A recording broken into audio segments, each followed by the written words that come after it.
in this next episode of the Waboripedia The Figure Behind the Ink interview series, where we interview renowned Horishi, or traditional Japanese tattooers from all around the world. We will be sitting down with Warriorism. Warriorism is a Japan-born, London-based Horishi, whose compositions bring new dimensions to the world of traditional Japanese tattooing. Join me as we sit down, talk to Warriorism, and learn more about the figure behind the ink. Mr. Yutaro Warriorism, thank you very much for joining us. Thank you so much for having me here. Awesome. You know, I'm a big fan of yours for multiple reasons. One, I obviously like your tattoo compositions, but two, I really like your artwork. Like you compose, you paint, and you make these different mediums of art, and it's great because not only do they look great, but they're accessibly priced, right? They're not extremely expensive, right? So I think that's great that you can actually buy your artwork without breaking the bank. So I'm looking forward to touching a little bit about that one towards the end of the interview, right? More about your art and all that stuff that you're doing. And lastly, of course, I'm very happy to have you here because I really love your go-getter, straight shooter, warrior mentality and positivism. So it's really cool to have you here. Amazing. Thank you very much. That's really nice. That's really nice of you. All right. So let's just dive right into it. And, you know, for the audience, some might know you, some might not know you. So I'm just curious if you can explain what's your background and how did you get involved with Wabori?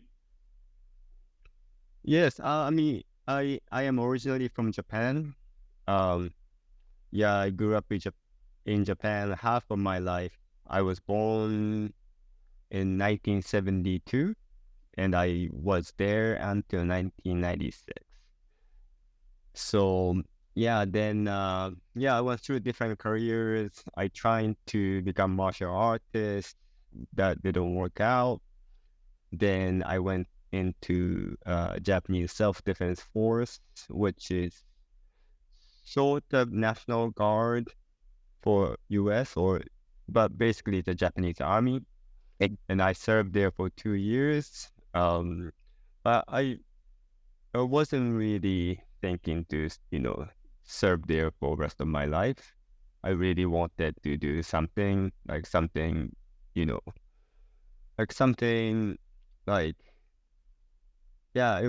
army wasn't my career. Like I wanted to get out there somehow. And somehow I discovered tattooing. I got into tattooing from motorcycle culture and music. So I wasn't really into Wabori at all in the beginning. For me, Wabori was more for the outlaw people, Yakuza people. And at that time, maybe in my early 20s, I did not have appreciation for that type of culture. Now I do, from understanding more of it, but at that time, the outlaw people was sort of, I don't know, I just didn't like their style, like how it's just like purely criminal activity, and I felt like they're just kind of like, taking away from good people and stuff. So I wasn't really like, I don't think, but it's not necessary. I mean, it really depends, depending on how they do stuff. Some people are, really evil. Some people are like, quite like honorable, hardcore people. It really depends. So, but yeah, at the time, I wasn't really fond of it. So I got into tattooing from the motorcycle and the music culture. So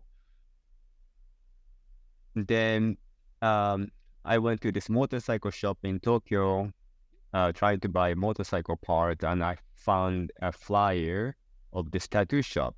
And it was like 95. It was like early 95. At that time, it was impossible in Japan to find a tattoo shop. Like everything was underground, or the artists working in like, just like one room of apartment and stuff like that. So like when I saw the flyer, I'm like, oh my God, like I can actually like get tattooed in here. Like, I was like always interested, but I really didn't know where to begin. There was no internet, there was no tattoo people around me neither. So yeah, I found the flyer. I went to the shop. It was in Tokyo. Then yeah, this guy gave me my first tattoo, and it turns out that he was like born into the outlaw activity. He was like quite high up in the Yakuza family in Tokyo and stuff like that. And yeah, still then, I had him do sort of Western style tattoo on me. He was kind of like really didn't know how to do it, but he was just like making it happen. Then yeah, he just like then he's slowly revealing himself as an outlaw person, and he started like recruiting me into the family. And I witnessed some of the stuff, and I'm like, wow, it's like I was 21 at this point, like like these people are like sort of hardcore, like maybe like I wanted to get out of army too, so like maybe I can do something like this. But then I start witnessing some horrible stuff, like very like questionable stuff, and like, okay, there's no way. There's no way this is my world. I don't think I'm smart enough to survive in this type of world. This is not for me. So I was thinking, man, but I somehow wanted to get out of the army. Then maybe I start tattooing. Maybe I can get out of the army. So like, tattooing can be my profession. I watched him, this outlaw guy, work. I hang out with him for a little while. Then, yeah, but I really didn't want to be apprentice there because I saw some great crazy activity going on. I really didn't want to go into detail here.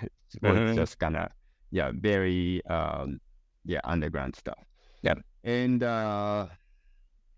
yeah, so I met this person while I was hanging out in a tattoo shop in Tokyo. This another tattoo artist from out of town came to visit, and he told me that he went to California and learned how to tattoo in 3 months. So I'm like, okay, this is it. I think I should go to America and learn how to tattoo. At that point, like, I made a friend with both of them, this outlaw guy and the guy who came to visit. He was a biker guy.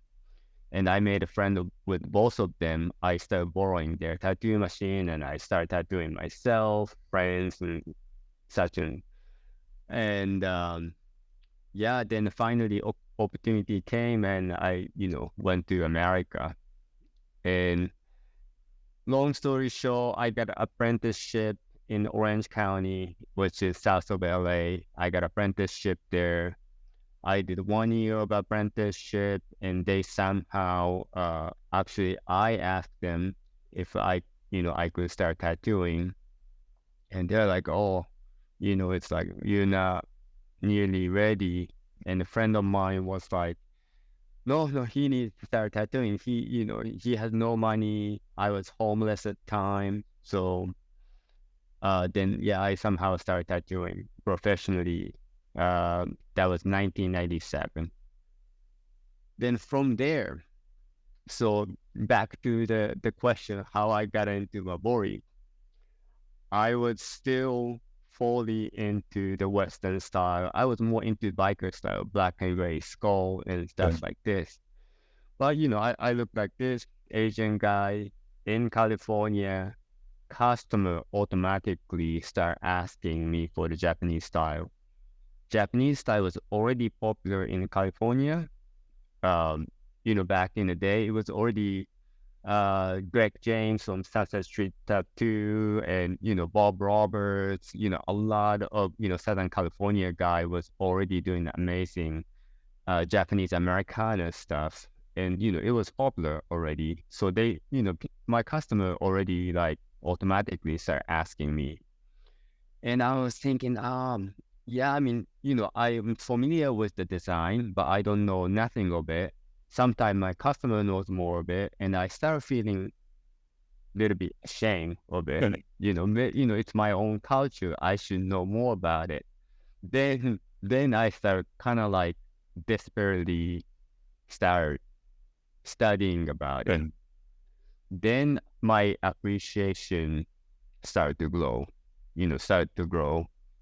like little by little. But always like I was so, still apprehensive about it because of, the Japanese style is attached to, outlaw activity and, quite strong stigma attached to it. And I really didn't want to be associated with that type of, activities. And after that, I had an opportunity to move up to San Francisco. Then I started working with Marcus Pacheco. Do you know Marcus? Yeah.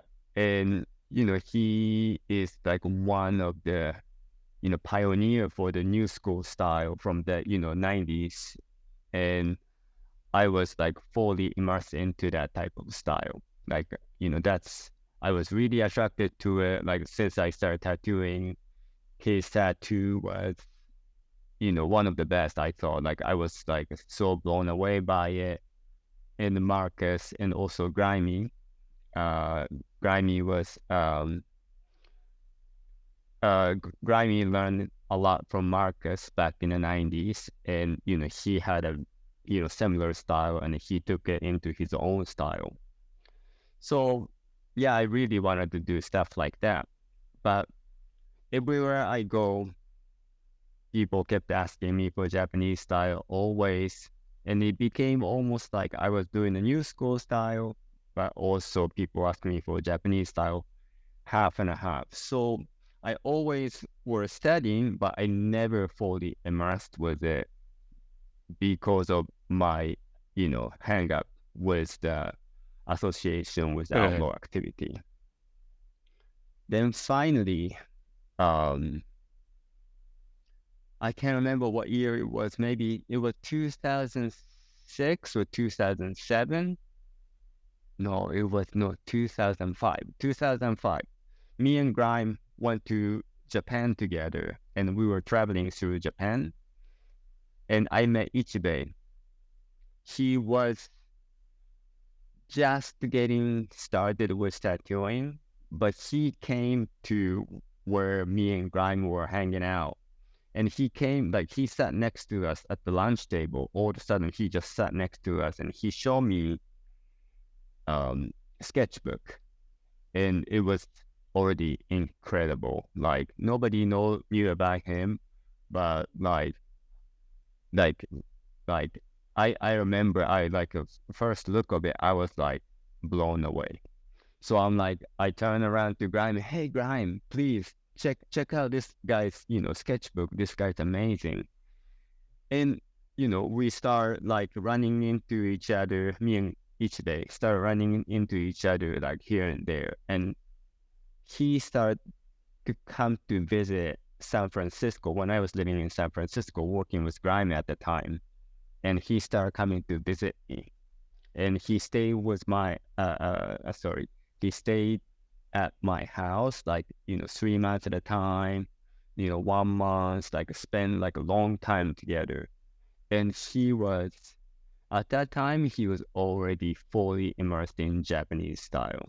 First he wasn't doing like total classic. He was more like into biomech and all sort of stuff, psychedelic stuff. But when I first met him, but by the time he was coming to visit San Francisco, he was like fully immersed in Japanese style.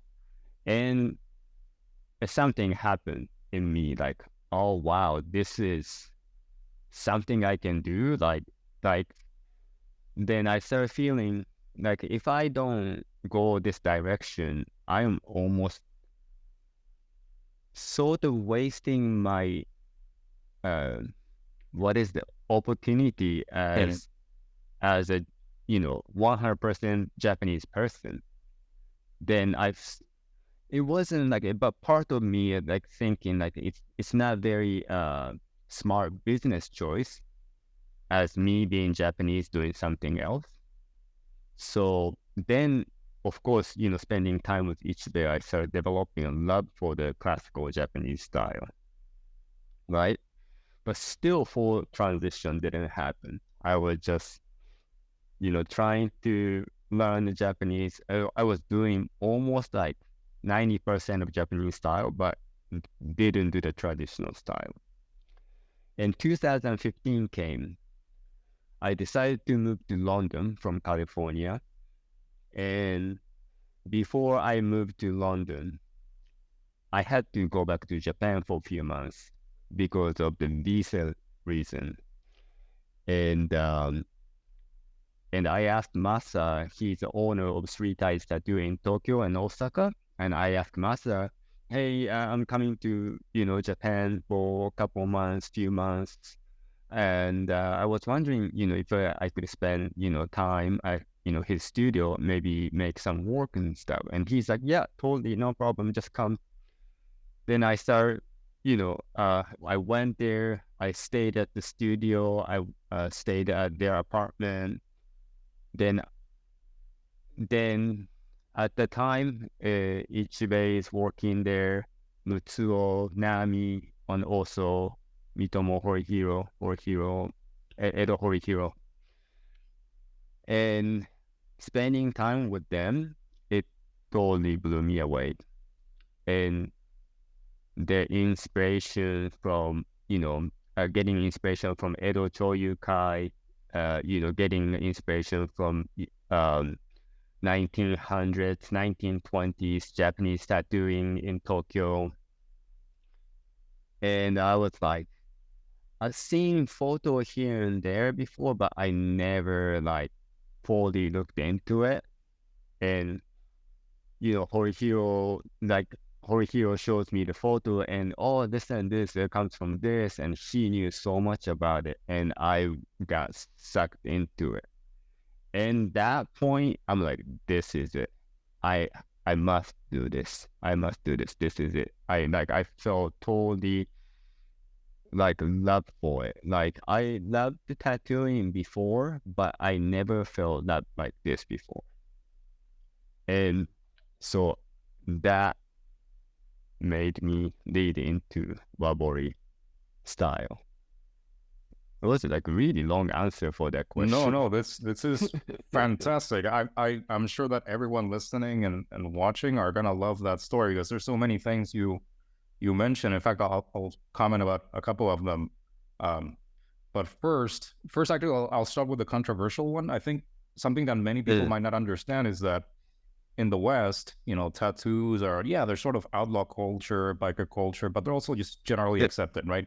You see somebody walking down, I don't know, Walmart with tattoos, and it's like, whatever. Oh, look, it's a cool tattoo, right? You might even like it, and you might strike up a conversation.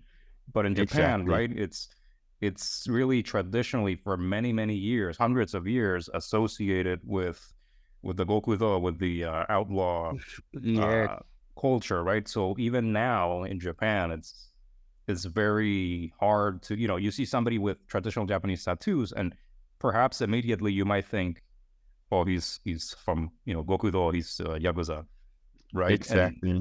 And so, that's why perhaps Yutaro here, Warriorism here, was apprehensive about, or, maybe I shouldn't get involved in this world, right? But then, of course, eventually you came to appreciate the very rich culture that you have, right? That's very cool. I also like, you mentioned going full circle again, starting in Japan, biker culture, the US, London, going back to Japan and meeting up with Three Ties, right? The guys at Three Ties. That's very cool. I also like how everyone like supported each other in their journey, right? You supported them when they were going to California. They supported you when you went back and wanted to dive deeper into it. So That's awesome. That's awesome. Um, Actually, I had another question I wanted to ask you, but actually, why don't we Yeah. just, since you mentioned it, Yeah. probably some people might have heard about it before, others might have seen pictures, others might have no idea what I'm about to talk Yeah. about. But the Edo Choyukai, if you can just provide more Right. details on what it is. Okay. So I I'm not 100% sure what they are. I think Horihiro would be the perfect person to ask what it is. My understanding of them is it's just a tattoo club. The tattoo club that who enjoys tattooing from certain area. I think they're like particularly in Tokyo and Yokohama area. And yeah, they just have a gathering, it's just the public activity of them. But my understanding is it's quite exclusive. You have to be tattooed by certain artists and stuff like this. But that's as far as I know. I see a photo and video of them going to meetings and stuff. Friend of mine has been in a meeting and he told me about it, but I am not actually sure what exactly it is. Yeah, Yeah. yeah. But I think, I'm not sure that America have tattoo club. Yeah. Well, maybe I'm about to start one here. What do you? Yeah, yeah. That's amazing. Yeah, here in England, I've heard of Bristol Tattoo Club. There are some, tattoo clubs here. Yeah. Yeah, I'm not sure what they do and stuff like that. Yeah, yeah. Sorry, I couldn't be much help. No. That's Yeah. exactly it, right? At a high level, right? It's basically that a tattoo, an exclusive tattoo club with many Yes. years of history, right? I think Right. That's my understanding. Yeah.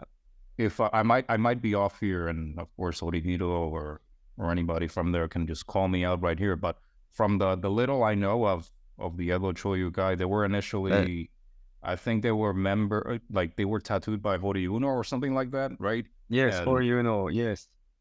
Yeah. yeah, so Yeah. Horimono 1, 2, 3, and also there's some people from got tattooed by Horiyoshi yeah, Kuronuma, Mr. Kuronuma.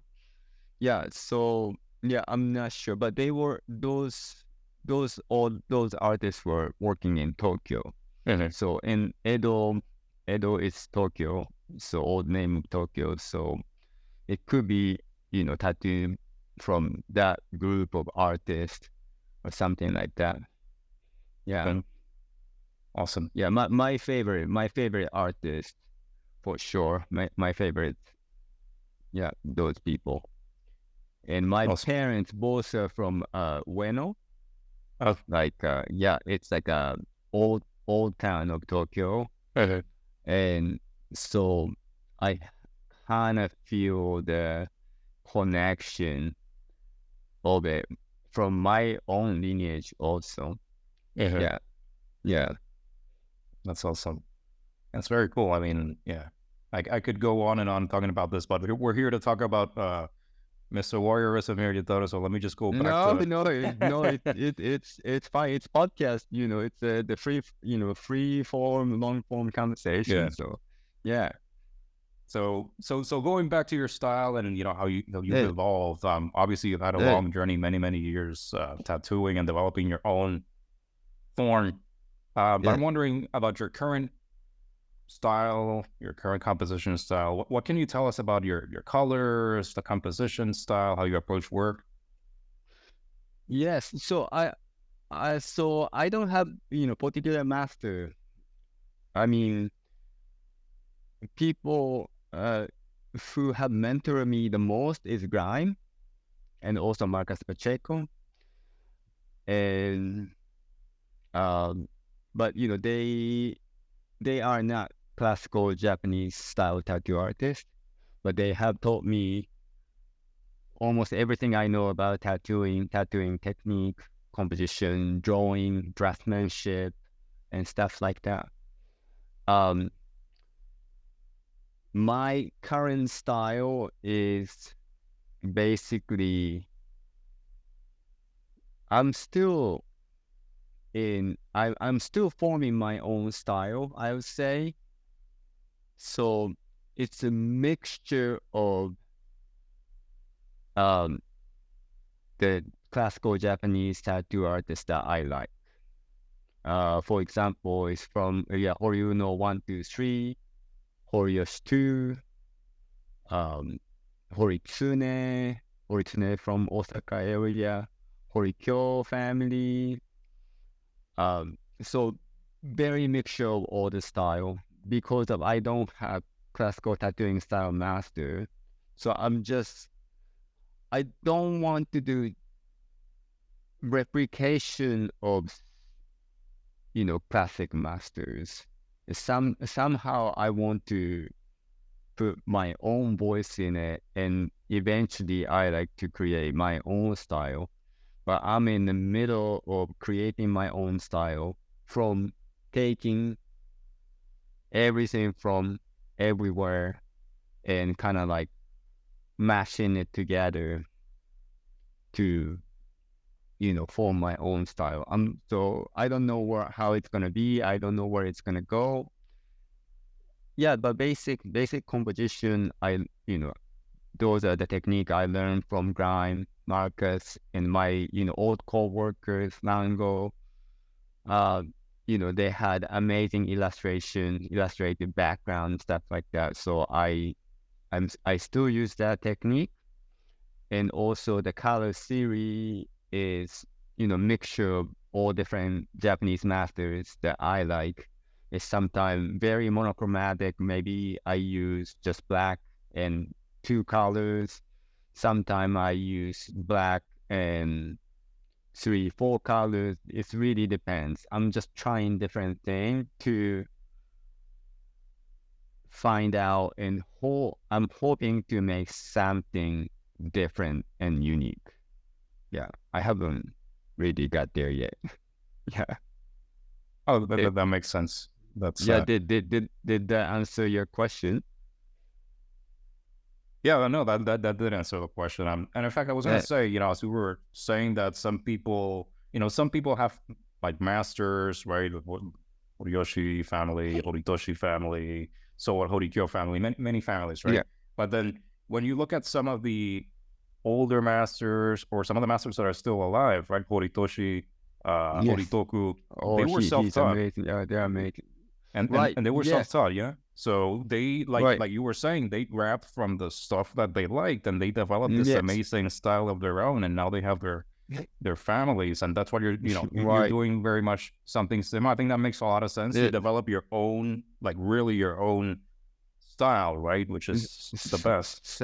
Yeah, something like this, because like I find myself, getting influence from amazing artists, and we have access to those, photos to, those amazing artists working right now. And yeah, I find myself getting influenced a lot because, we're on Instagram looking and, oh my God, this is amazing. I'm going to do something like this. Then I find that not nobody, but like it started becoming like echo chamber. The Instagram started becoming echo chamber. And that was not my intention to getting into tattoo. I got into tattoo because I wanted to be different from rest of society. I don't know why I felt that way, but I wanted to be different. But now, like, a lot of people making very similar stuff. So, I'm guilty on my own, but I'm just kind of like trying to wiggle myself to just like make something different in this echo chamber. Yeah. If that makes sense. No, that makes sense. And in fact, in this age of like, technology and social media and the algorithms, that's exactly what the algorithms do, right? They create an echo chamber of the stuff you like. So you keep seeing more and more and more of the stuff you like, and then maybe you think that's all there's to it. while you're Right. just being fed very specific information, there's a lot of stuff you might not be seeing, right? So that makes a lot Right. of sense. I've heard that before Yeah. too from other areas, so not just tattooing. So Uh, okay, cool. Actually, I'm curious. This might be a dumb question, but whatever. I'm gonna ask it anyway. But I know right. you're like into fitness. You're into martial arts. I've seen some of your shots doing martial arts, and you talk about Right. the warrior mindset, warriorism, right? So I'm just wondering how may that have influenced your tattooing style and approach. I'm I'm not sure this mindset have influenced my my style itself, but I think okay. First of all, I'm not a warrior at all. That's why I had to name my Instagram Warriorism. So at least like there's my that's my hope of something like maybe in my heart there's something I can kind of like trying to achieve. That does that make sense? Yeah, yeah. I love martial arts. I grew up with it from since I was a kid, but I was never good at it, and I enjoyed the activity, but yeah, definitely like man, it's yeah, definitely I'm like quite surprised how you know how bad I am with it, but um it's but I definitely enjoy myself like going towards it like okay, like like I'm gonna trying to get closer to the mentality, or like you know yeah, when I spar with people from the gym, and I get smashed, and like okay, like I'm gonna trying to like you know like I don't want to run away from it, I'm gonna go towards it, like then how can I defend myself and stuff like that. So um nowadays, people are like easily rewarded for like mediocre activities, but like, I definitely want to challenge myself to the max. So, when I die, I can say, hey, at least I challenged myself. I didn't run away from it. So, my tattooing style is actually that I'm gonna just trying to challenge myself. Like, how can I, go towards something that I love? And, getting Japanese back piece is not easy at Yeah. all. You have to go through so much pain and so much different body area. And to make the tattoo also, you have to, not fight, but like, yeah, almost you have to fight with people's body to just, deliver as much ink into their skin. So yeah, it's the determination of myself to make tattoo on them and bring the determination out of my customer to go through the their process of transformation. That I think that has my martial arts mind is influencing that type of activity, I would say. No, no, that's it's 100% true. And in this day and age, we, like you said, we reward mediocre efforts, right? Because if not, then we'll get sued, and a lot of stuff's gonna happen, right? So, but then when you go to like a dojo or whatever, and you're doing Right. martial arts, there's no filters, right? You either No. you get smashed or you smash somebody. It's Yeah, black or white, right? exactly. Yeah, exactly. Yeah. So that's very no, that's very cool. I also I have done martial arts myself, right? And like you say, Oh, it's amazing. a journey of self improvement. It's like you get Right. smacked, and then it's not like, oh my god, I got smacked, I'm gonna go away and run away. It's like, I got Right. smacked, I'm gonna get stronger so I can smack you back in the Right. future, right? Exactly. What type of martial arts do you train? Oh, I did a lot. I did taekwondo, I did judo, I did like action Greco-Roman wrestling. Wrestling. Yeah. Oh my God, that's awesome. So Really yeah, cool. right now I'm not doing anything, but I mean, yes, I mean, when you have a 7 months, 7 months old baby, everything is, has to be put on hold. that's the workout itself. Just keeping Yeah, up with yeah, the baby. 100%. And they keep getting heavier, so the workout gets better. Yeah, you know what? I was I've been living in an apartment building, Right. and the elevator was I'm in a very high floor. I'm not gonna mention the floor, but I'm in a very high floor, and the What? elevator was occupied. Like they were Okay. somebody was moving or something, and my wife was yeah. in the garage, and Yeah. she didn't bring the stroller, so all we had was the I don't know the baby seat or whatever, right? So I Yeah, had to right. Yeah. grab the baby seat and Oh, bring it yes. up the stairs. Oh my God, what a workout that was! That's a workout. Do you live in New York? Is that what it is? I'm in the New York City area. Yeah, Right. So like they have the high rise they have apartments. high rise. Yeah, so Oh my God. Oh my it God. was Yeah. a work that day. I was gonna do I do work out, right? So I do like weights and cardio and stuff. That Right. day I was supposed to Nice. do cardio, but then I said I already did the cardio here. I don't need Oh, to. yeah. Totally. That's enough for the day. Yeah. 100%. But yeah. And anyway, let me just reeling back the conversation. Yeah. We were talking about, again, traditional Japanese tattooing, martial arts, warrior mindset. I'm wondering, do you have like a favorite subject or theme to tattoo? Yes, I mean, anything, Japanese classic, I love, but within that, they all my favorite mystical creatures, dragons, phoenix, kirin, hakutaku, yeah, something like this. I like this like god type of creatures that, it comes from Chinese mythology and stuff like that. Yeah, those are my favorite. Well, yeah, I saw your Habutaku work in your Instagram. Not many people do it, and it looks very interesting and cool.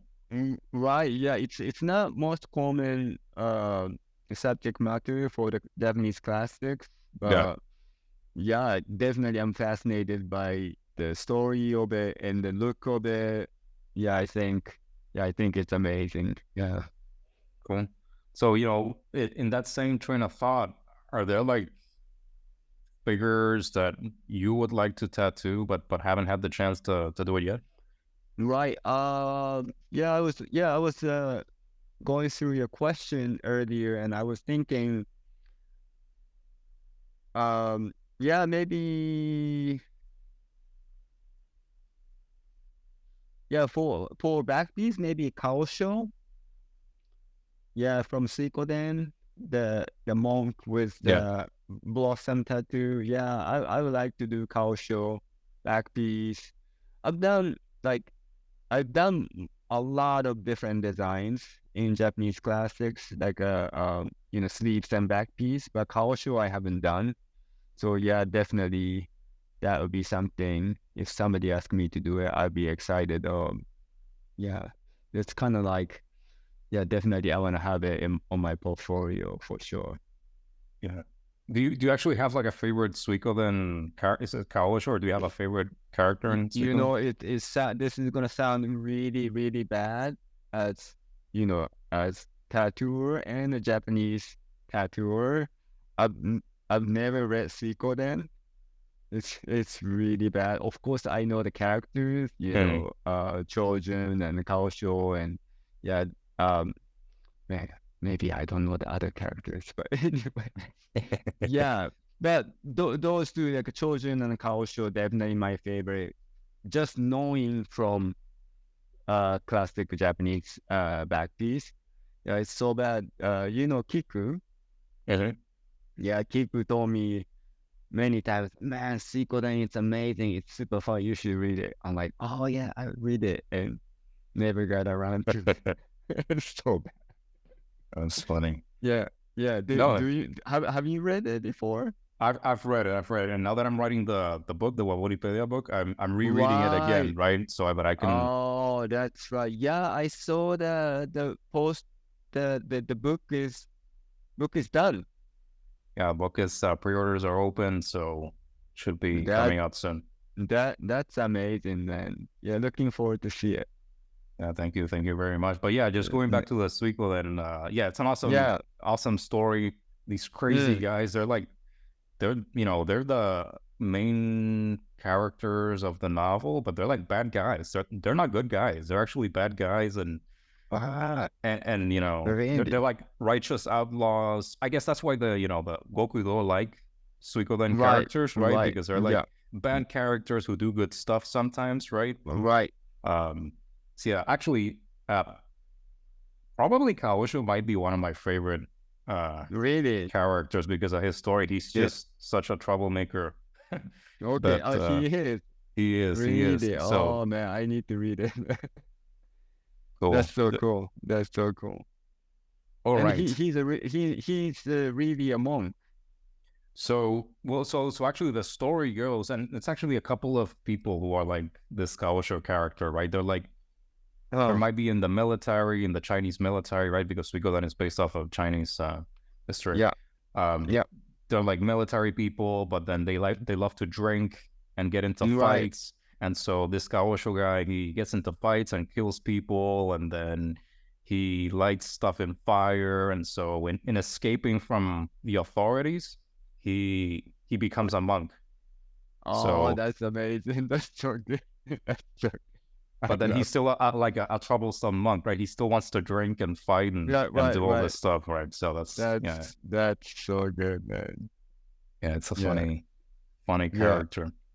But actually, Amazing. what I want to do next is I chose a couple of your tattoo works, and so I'm Yes. gonna start sharing my screen so that you Okay. can talk through them. Okay. Yeah. All right, perfect. All right, so I'm Yeah. just gonna shut up here and I'll let you do all the talking. Okay. Yes. So this is a Gundari Myo back piece. This is on my customer Adam. He's like one of the toughest customer I have. I have been tattooing him for quite a few years now. I did his sleeve first, and I actually this back piece is already done, and now onto his leg. I'm doing dragons on his legs. And yeah, Gundari Myo-O, it was Adam's choice. He really liked the imagery. So yeah, I did my interpretation of it. And actually on his legs, he has uh Kukai, the monk from esoteric Buddhism, Mhm. and there's a Hoju on the other side. Yeah, yeah. Actually, I really like this piece, and it was such a pleasure to work with.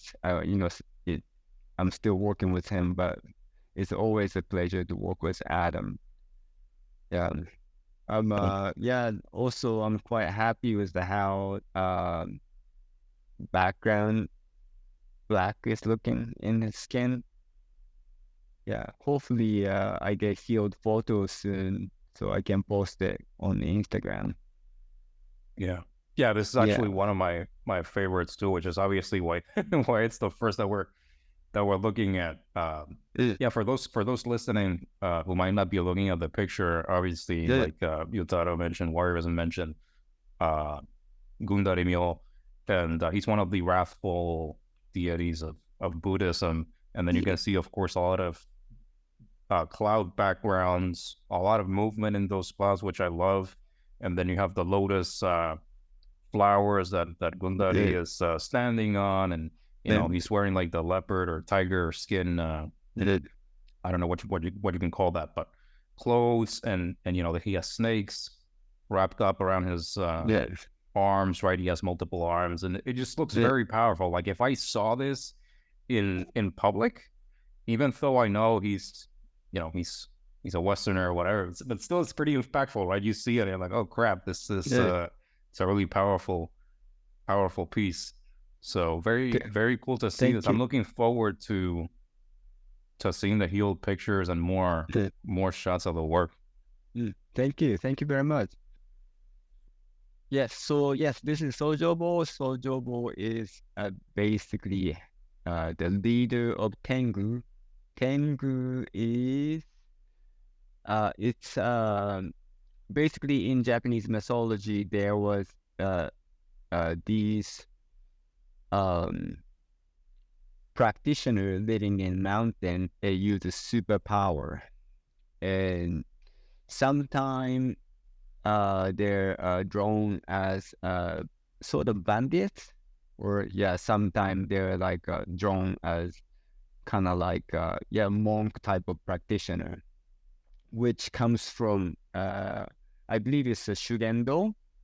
Shugendo is a type of the religion, the mountain worshipping religion in Japan, and they spend time in Japan to discipline themselves to use superpowers.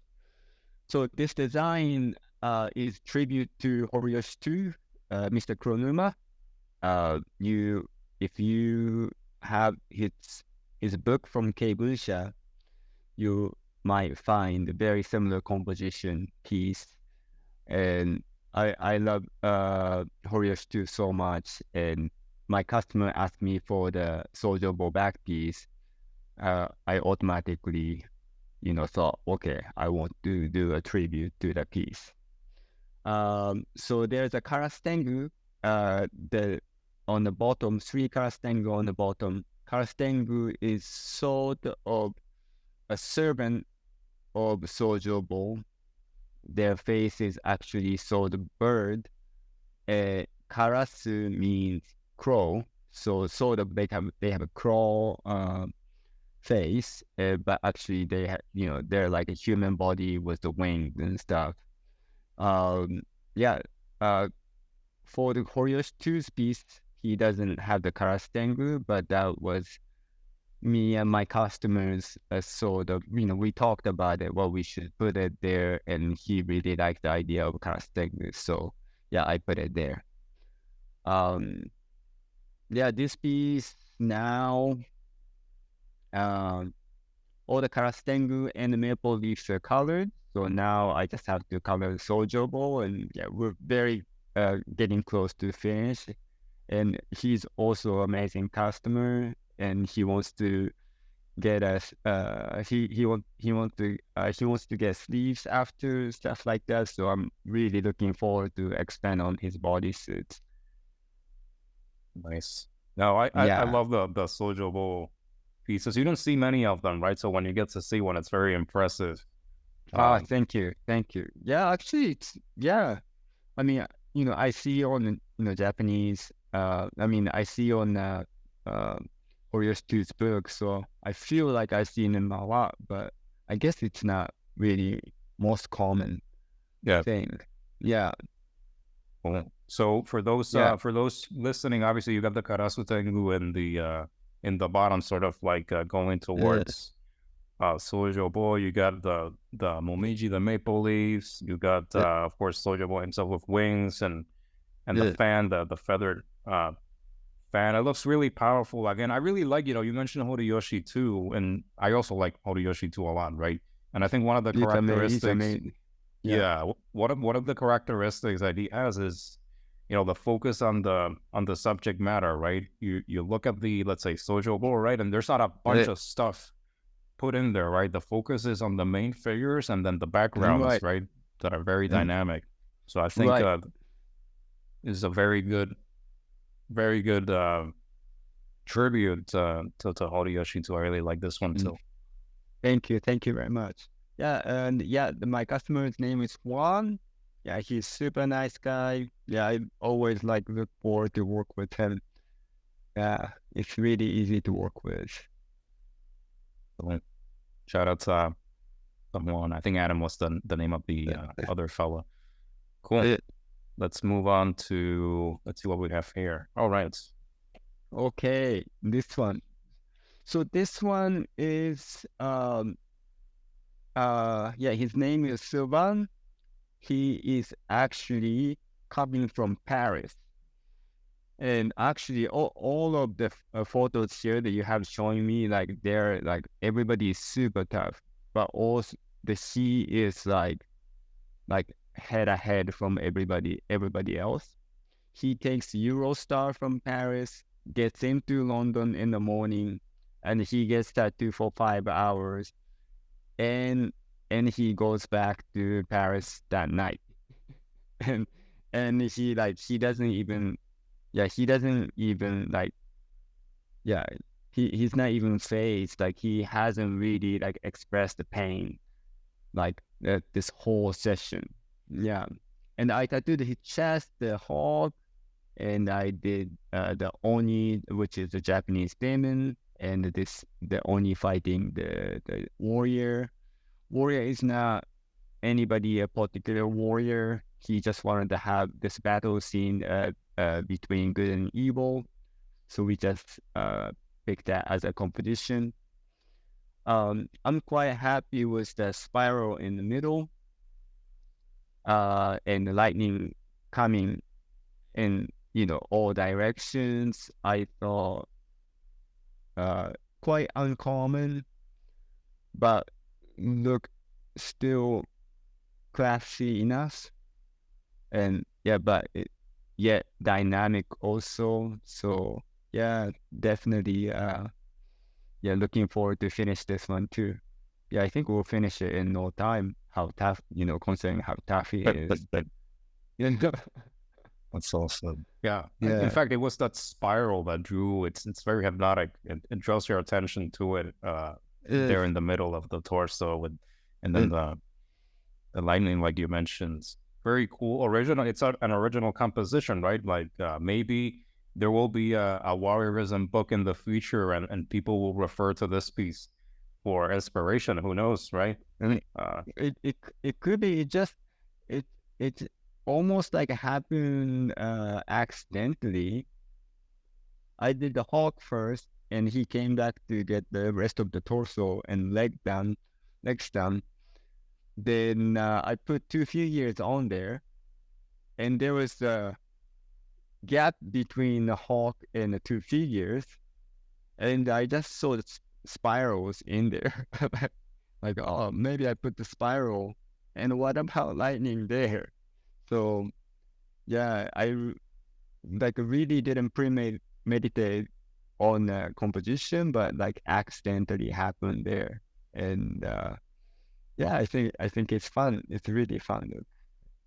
Yeah, that was a great I don't know, a great outcome, right? Even though you say it wasn't planned. I also like how they sort of pop, right? You did the background so well that it almost looks like 3D, right? You can see the hawk and the tree sort of coming out from the clouds, and then the Oni's like standing on stone or rocks, and you can see he's like in the foreground, right? So I really like the effects of the foreground and the background in here. It looks very very cool.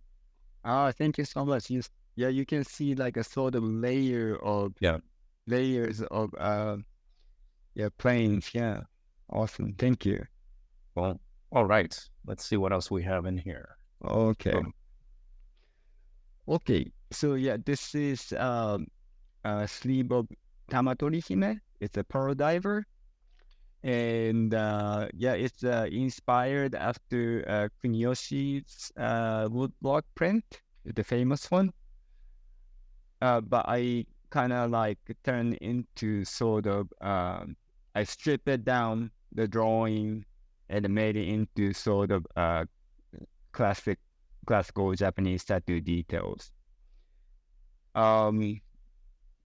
His name is Connor. He's also an interesting man. Now he lives in Taiwan.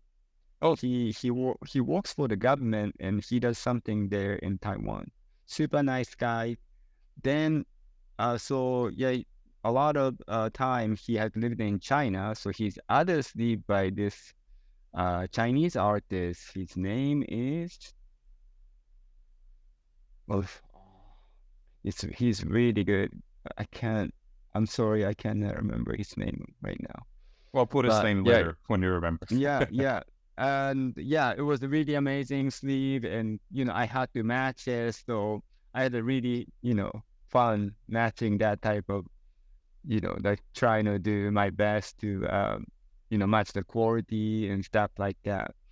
And yeah, I'm quite happy with the dynamic composition of water, especially the angle of the water bars, continuing from, arm to the chest.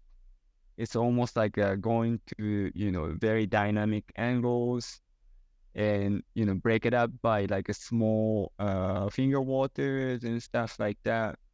Um, yes, yeah, definitely. Like, yeah, I, I mean, I don't want to talk too highly about my work, but yes, I think composition and stuff worked out really nice. He was super happy with it. Yeah. Yeah. I mean, I'm looking at this and I'm thinking maybe you know it already, or maybe you just do it subconsciously. But I think you're very, very good at what we just talked about, the planes, the different dimensions, right? Because you can see the water in different layers, and it looks very 3D, even though obviously it's one plane. But it looks so amazing how you can see the octopus is in one plane, and then you got the Tamatori-hime, or the pearl Right. diver in there as well. You can see the octopus sort of wrapping itself around around her, and that's very cool. Maybe that's part of your style. I don't know if you were doing it consciously or not, but I think that I haven't seen these effects in many other Horishi, so that's very cool. Ah, that's interesting. Actually, yeah, no, I don't do it consciously, but maybe it's coming from illustration training with Grime and Lango and stuff like that. We were drawing super technical stuff back then, and we had to think about dimensions and stuff like that. So maybe that type of stuff is kind of like reflecting on on these drawings, maybe. Yeah, Yeah, awesome. I don't really think about it so much. Well, that's awesome. Cool. And you know what? That's the best way for your own style to flourish, right? When it just comes naturally from you, right? Yeah. Right. So Right. awesome. All right, I think that should be it. There's many other works that I really love that you've done, but if I had to talk through all of them, then we'd never stop here. I'm gonna stop sharing, but I'll call out particularly. You have this this Hannya back piece. I think it's a cover-up job, but it looks amazing. The guy is like a huge guy, and then he has that Hannya. It looks so powerful. It looks extremely powerful. It's awesome. Thank you so much. Yeah, his name is Will, and I really enjoy working with him too. He's super cool guy, and he has a lot of like older work from like the 90s and early 2000s. He wants to cover all of it, and it was. I didn't know what was gonna be an outcome. I didn't know how it was gonna look. But so far, almost like I'm doing it as a blast over. But a lot of old tattoo is, covered up by, new ink. So I'm quite happy. And it was really good. Like this particular Hannya, I drew one thing. It was a little bit more like classic Horimono type of Hannya thing. But my customer particularly asked for like a more sadder classic like type of Hannya expression, so I had to redraw it, and that redrawing made it like it was gonna be almost one preview back piece, but from there, because I redrew it, so it became more of my own drawing and composition. So I'm really thankful for that too. Yeah. Yeah, it's really powerful. It's powerful. That's the word. That's the word for it when you Yeah, look at it. thank you. And he's a very powerful guy too. Yeah. Yeah, he looks. I haven't met him, but he looks very big, like a very big guy. Yeah, totally. He lifts every day. That's cool. Yeah, I'm super thankful that maybe because of my Instagram name, but many warriors like comes to me and decorate themselves, and I'm really, really thankful for this. I'm like, wow, like, I couldn't ask for any better customers. Yeah. Oh yeah, I mean, yeah, your handle Warriorism, but then I also think maybe I'm just speculating here, but maybe the fact that you do martial arts, there's this badass Horishi in London, right? It's this Japanese guy who's beating people up in the dojo, right? So No. so Yeah, it's so bad.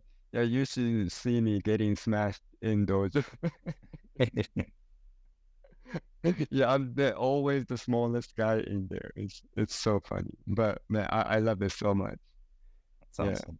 Cool. So actually, I'll sneak in here. Obviously, Waboripedia has its community, and I was Yeah. talking to people. I told them, hey, I'm having Warriorism in here. Awesome guy. Do you have any questions for Yeah. him that you like me to ask? Right, and many questions came, but I chose Yeah. one of them, and the question is around.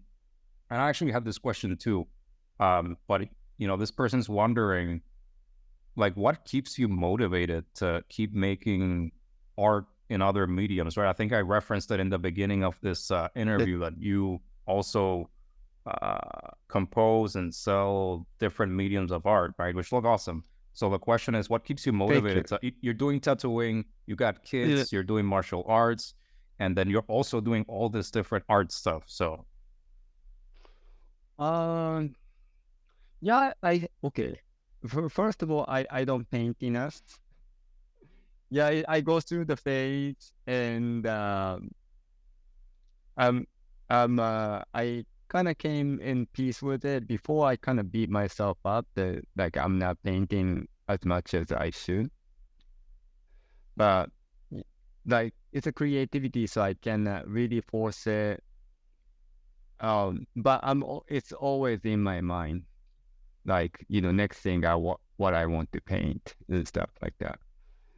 Um, yeah, my day is like super duper tight from minute I wake up to the when I go to bed. Yeah, I don't have like yeah, maybe I have like 45 minutes of free time in the morning when I wake up early and stuff like that.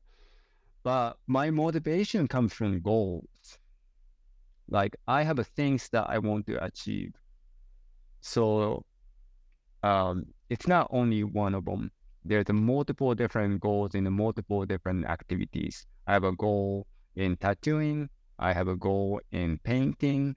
I have a goal in parenting. I have a goal in martial arts. I have a goal in daily life. So each activity coming from putting set my mind in those goals. Like so every morning I think about what I want to achieve. And then I don't really think what I have to do with it, but I just think that I want to achieve this. Or like I'm achieving this basically. Then rest of the action comes from the mindset because I have already decided to achieve it. there's this Arnold quote about, if you don't have goals, you're gonna be just like a boat drifting at sea, never getting to port. Right. And so that's like the importance of having a goal. That's how you get somewhere. That's how you achieve stuff. So I think it makes a lot of sense that you say that, hey, I have a goal for everything, right? Because that's how you make stuff happen. I do so myself, so I agree 100% with that mindset. Yeah. It's like I always reference Google Maps. Like you don't just start walking to go somewhere. You have to type in where you're going, right? And it just shows you the route. that type of stuff. Like you like or like like when you're like putting a ladder on the wall, you have to know where you put your ladder to climb the correct spot to go the other side. Yeah. So that type of analogy. Yeah.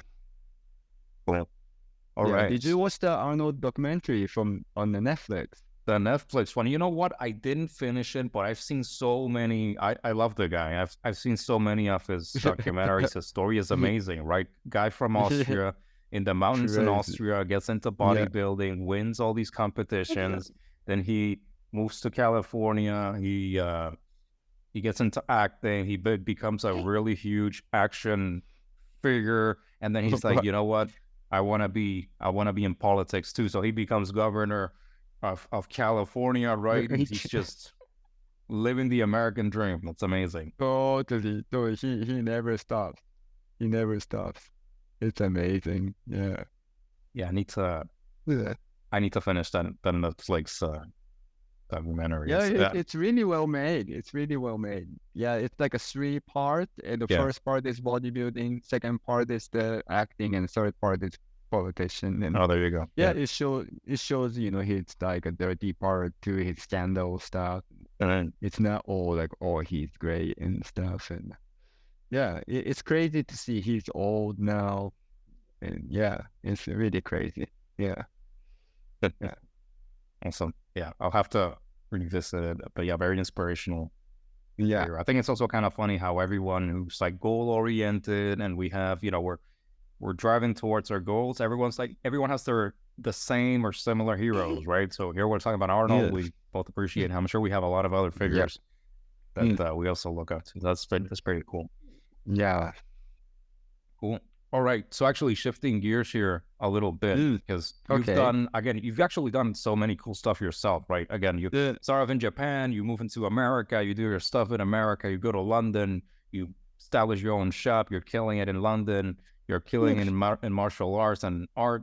And then there's actually this other piece. I don't know if a lot of people know about it. I came to know of it. I don't even know how I came to know of it, but you did the temporary tattoo design for Yoshiki Minato in Giri Haji, the Netflix TV show. I'm just wondering, what was that experience like?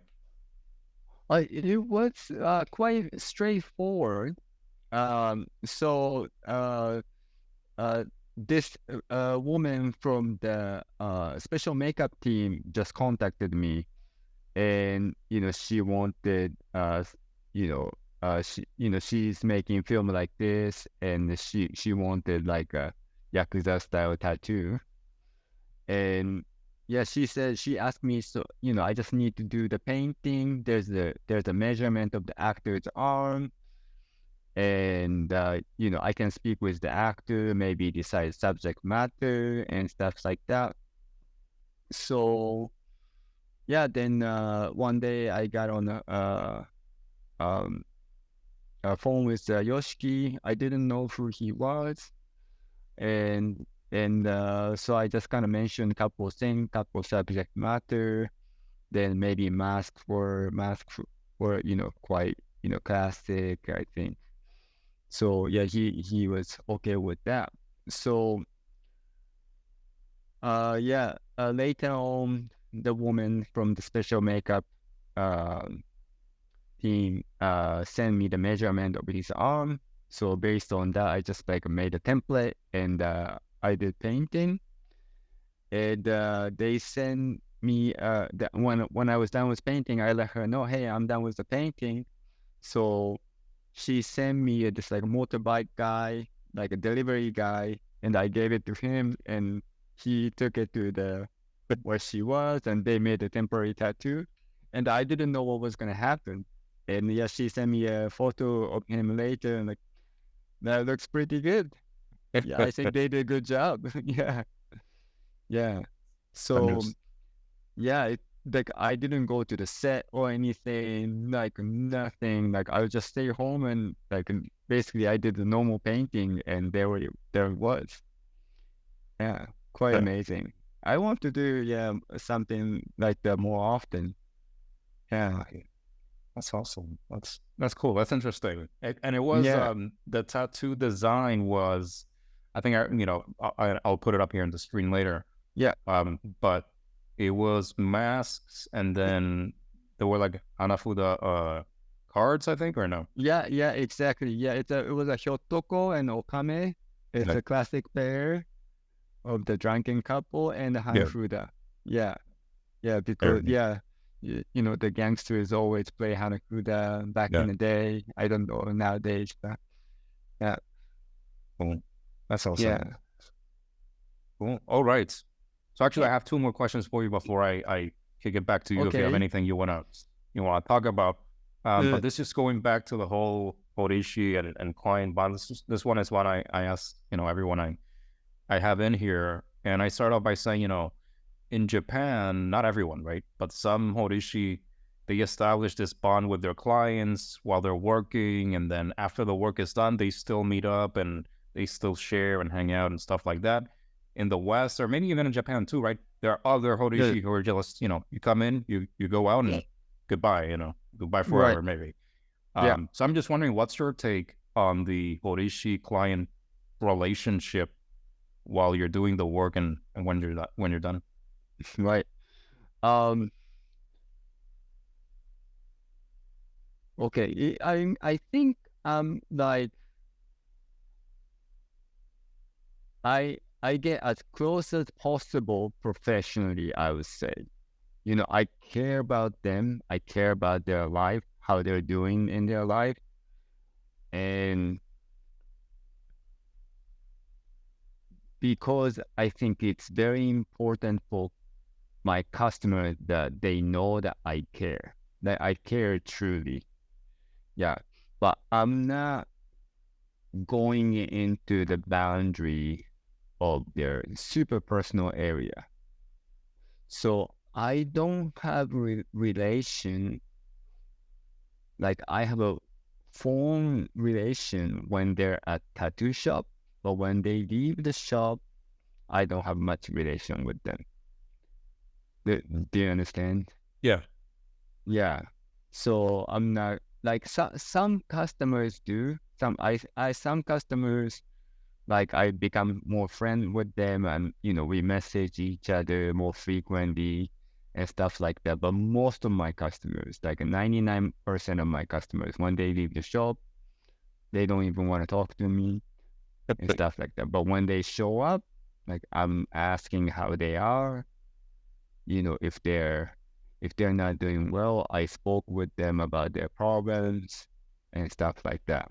Like I really care about them. But if I think, but when I started doing that, maybe outside the shop, I think it becomes a little bit too much. There should be a line of professional and a personal area. But when they're in the shop, me caring about their life and what's going on in their life is a part of my profession. Because for me, the people are going through so much pain. They're in the emotionally vulnerable state in that shop. And me caring about them, generally, it encourages them. It empowers them. And that's one of the strengths that we can go through the transformation. When I'm encouraging them more, that it gives them a power to go through their painful transformation. Yeah. So it's like I'm not like too close. I'm not like too far. Yeah. I think I'm in the middle, I would say. Yeah, and there's no right and wrong answer here. It's just I'm just curious. But from what you're saying, it's a very close professional relationship, which is great, right? It's not like they come in here and you don't care about them at all. You just want to take their money and get done with it, right? None of this. It's because of how much pain that they go through. It's not only a business. Just that much of pain changes a lot of things. it's not normal business, you know. That Yeah. So well, yeah. yeah, that makes sense. Cool. So actually, the last question I have for you here is, you're doing a lot of awesome work. I'm a fan. I'm following everything you do. So what's Thank you. next? What's next for you? Next for me is just keep doing large pieces. Keep doing I like to do back pieces, as many back pieces possible. Yeah, that's for my tattooing goal. Yeah. So as for tattooing, what's next? Back pieces. Brilliant. Awesome. Yes. Yeah. And there's many other stuff for my life. But Of course. We're going to go into that stuff. Yeah. Right. Awesome. Well, I before I hand it off to you, if you want to give any shout outs or you want to talk about anything specific, I just want to thank you very, very much for taking the time here. You got so many things going on, and yet you decided to invest the time with us here and share a little bit about who you are and what drives you. So that's awesome. I'm very thankful for you taking the time with me here. That's really amazing. So yeah, thank you so much for having me here. It was super interesting. Actually, before I noticed your work on Instagram, like few days before, and like we did the interview first, on the online interview. But few days before that, my coworker Gabriele, he mentioned, "Hey, Yutaro, did you see this thing called the Waboripedia? Someone's making an encyclopedia of like Japanese tattooing." I'm like, wow, that's cool. Like, like I need that, I need to study that. Then I that was a conversation and I really didn't think about it. Then maybe I saw your page after that, like, oh, this is what Gabriele was talking about. Let's, give you a follow. Then the interview happened. That's cool. Yeah. Then after that, we mentioned about podcasts and you're making it happening. It's really awesome. I really appreciate, your passion for classical Japanese tattooing. I like the guys in Japan, the artists in Japan are incredible, but I'm not sure if you know, but they're suffering because tattooing in Japan is not popular. Um, there's incredible talents in Japan, and they're all amazing, and they don't have place to express themselves. Some guys are like doing incredible work. For example, Horihiro, Ichibay, Horimono, Horitoshi, the young guys, like so amazing. And of course they're carrying the tradition and the culture, but a person like you with amazing passion outside of Japan, making work like this, in my opinion, maybe not everybody in Japan would agree with me, but in my opinion, you are helping this culture alive. You don't have to be a Japanese person to make that culture alive. You just have to have a love and passion for it. And I really, really appreciate what you're doing. So thank you. Thank you so much. Oh, thank you. Thank you very much for the kind words. Well, I'll start by saying shout out to Gabriele. I didn't know that story, so shout out to Gabriele he's a really good guy. I love having him at the shop. It's yeah. No, I'm really thankful that he's with me at the shop. Cool. I'll also go ahead. No, actually, I wanted to ask one thing. Did you put Hakutaku in Waboripedia book? Yes. Nice. So I can read about it. That's amazing. you covered a lot of things. There's 100 plus figures that are covered in the book. Oh, so really? a lot of figures, a lot of content. Okay. Can I ask what do you do? Like, are you a writer or? I do a lot of stuff. Uh, let's put it this way, because I'm trying to stay separate, personal stuff from Waboripedia. But I've Right. traveled extensively around the world for business, Okay. and I've lived abroad. I've lived in Japan, for example. I was in China. I've lived Well, in Germany.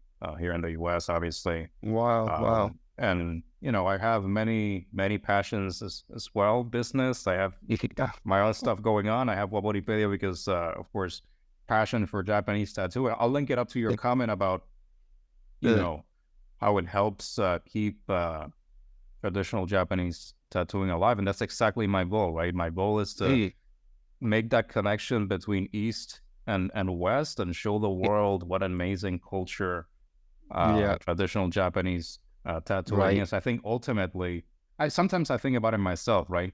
I've never heard any negative feedback, but sometimes I think about it myself, like, hey, here's this American guy who speaks multiple languages talking about traditional Japanese tattooing. But I think that ultimately I'm just driving interest and revenue to those Japanese tattooers, right? I'm making them more popular, if you will, in a sense, and driving business towards them, right? Because Uh, people will want to go to the source. Of course, I'm also reaching out to people in Japan. I had a little interview, like an online interview with Horikashi, and I'm also in oh, touch with amazing.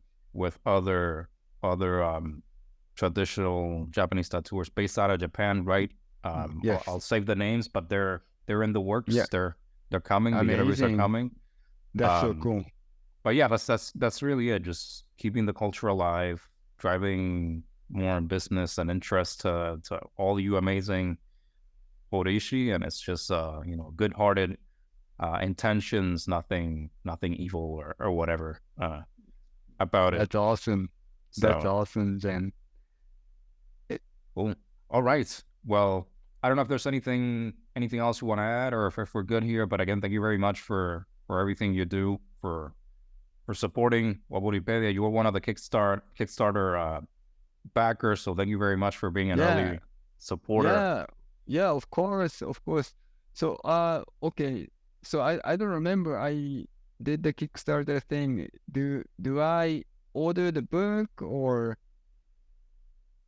I Yeah, don't remember how it works. Yeah. that's hilarious. That's hilarious, and I love it because you just backed it because you love the project. You didn't even Right. know. Yeah. Yeah. Yeah. I was just like, okay. Yeah.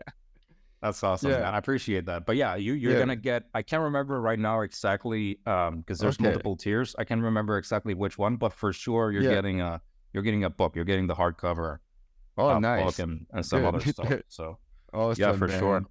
I'm Looking really looking forward to forward to it. getting the book in your hands and getting your thoughts about Yeah. it. Right. This is the first edition. I foresee there being many more Yeah. editions and other books for around traditional Japanese tattooing. So thank you very much to you and to the community who's supporting this initiative uh, to go forward.